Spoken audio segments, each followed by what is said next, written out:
Okay, I'm sitting on top of a TigerMoth, and I'm going to explain how you set up a rooftop tent on your TigerMoth. If you have the load bar accessory, it comes on your TigerMoth here. To set up a rooftop tent, you remove this load bar, which we will show you shortly, and bring it forwards to the cargo deck and mount the feet of the load bar. You have pre-drilled holes on either side of the cargo deck at the front position. And then you would take this load bar and loosen it and slide it down the tracks until you achieved a level platform to mount your rooftop tent. If you're mounting a two-person rooftop tent, you have the option of unfolding it either forwards or to the side. With a three-person tent, you only have the option of opening it forwards.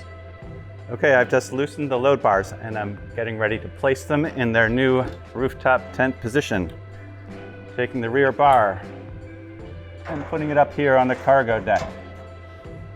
And then I'll be sliding this down the tracks to achieve a level platform between the top of this bar and the top of that bar. All right, with this front load bar, you're gonna have to slide the feet sideways to mount it in the pre-drilled bolt holes we have.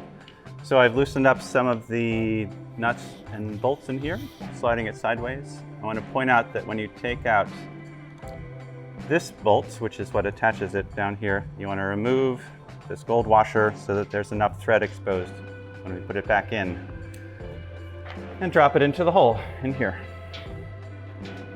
like that. Okay, the load bars are set up. We have our front load bar here, and we slid the rear load bar down to make a level platform, and we're going to show you how to install a tent now. I want to remind you again that with a two-person tent, you have the option of flipping the tent open to the forwards or flipping it open sideways. With a three-person tent, there's no way to do it sideways, so a three-person tent has to open forwards in order to be a level platform.